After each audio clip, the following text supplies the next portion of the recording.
the tomb of Cheops. Pharaoh of the 4th dynasty, 4,500 years ago. Here is the great pyramid which he built to defend himself against death. 455 feet high. He achieved the building of the highest monument then known to man. The area it covers is vast enough to hold St. Peter's Cathedral in Rome, the cathedrals of Florence and Milan, Westminster Abbey and St. Paul's.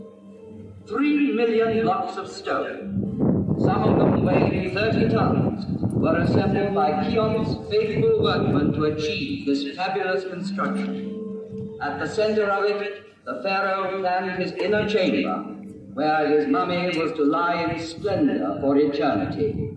At the foot of this pyramid, in the rock, a temple was built, and there were kept the barges of Cheops, the barges of night. In these large wooden vessels, the dead pharaoh could continue his voyage in darkness towards eternity. I received many names from the people who came to me in adoration. Oh, Harmachis, you are my life's safeguard. Horus, protect me, oh great God, that I might see you every day. Lord of the heavens, Sovereign of eternity. But the name which has remained with me is that given to me by a Greek traveler, the father of history, Herodotus. He called me Sphinx, as if I were from his land, and that name is now mine. Close to the Nile, I watched over the plateau of Gizeh, over all its monuments of modest or fantastic height. They are tombs.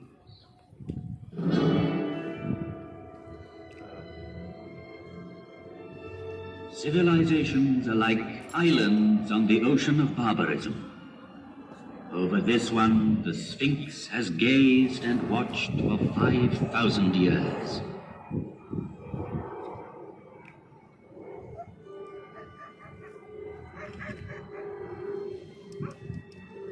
At the foot of such mountains of stone, everything becomes minute and insignificant.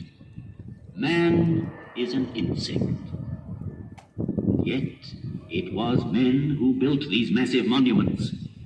And the names of pharaohs whose tombs they are have crossed the ages.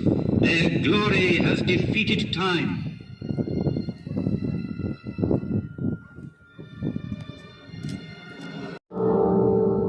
it too bears an inscription, Khephren is great. Yet, out of respect for his father Cheops, Khephren built his pyramid on a slightly smaller scale.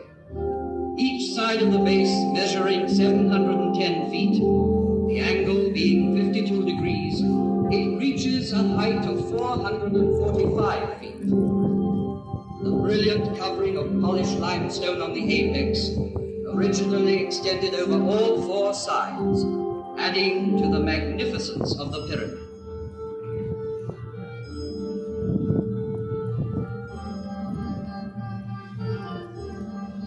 The face of Khephren has come down to us, sculpted in green diorite, streaked with white.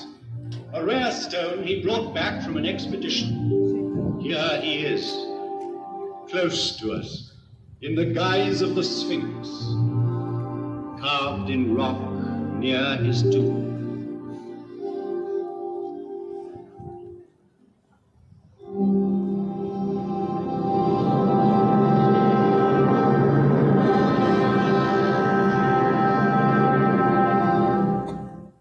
Mykerinus.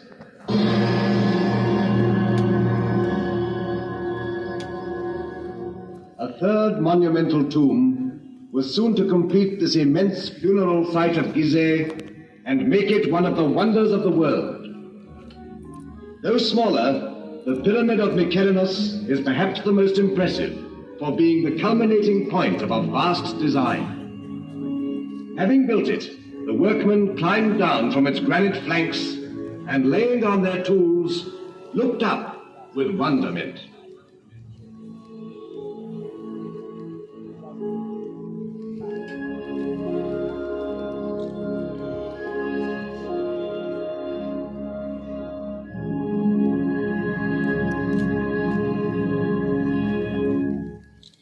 Great and powerful was Memphis, the capital city in the plain which joined Upper and Lower Egypt.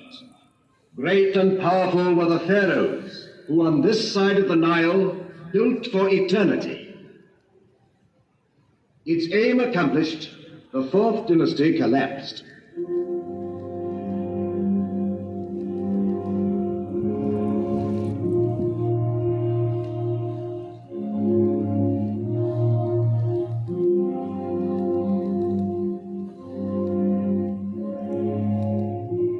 But the pyramids still stand.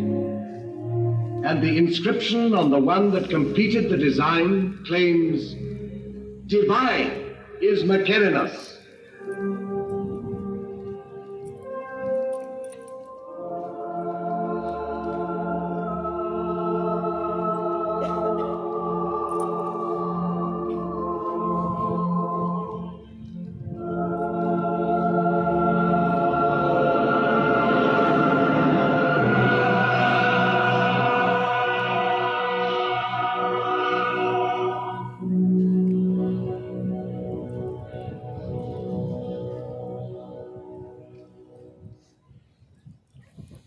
Here 3 pharaohs reign, Cheops, Khephren, and Mykerinos. Sarcophagi may be empty, wrappings unwound, yet Cheops, Khephren, and Mykerinos still reign, bearing the double crown of Upper and Lower Egypt. They reign over that court, buried round them, over these small pyramids where their queens lie, over the tombs of their ministers, over the whole hierarchy, sleeping forever. Chamberlains, high priests, buffoons, architects, courtesans, each in his proper place in these funerary chambers which are called mastabas.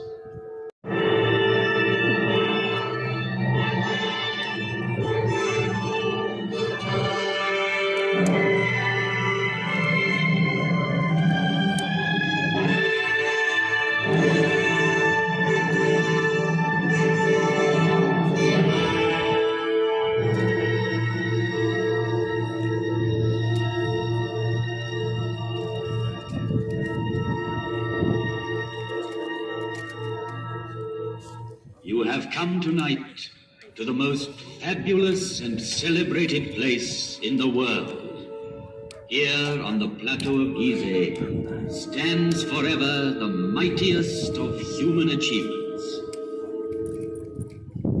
No traveler, emperor, merchant, or poet has trodden on these sands and not gasped in awe. The curtain of night is about to rise and disclose the stage on which the drama of a civilization took place. Those involved have been present since the dawn of history, pitched stubbornly against sand and wind. And the voice of the desert has crossed the centuries.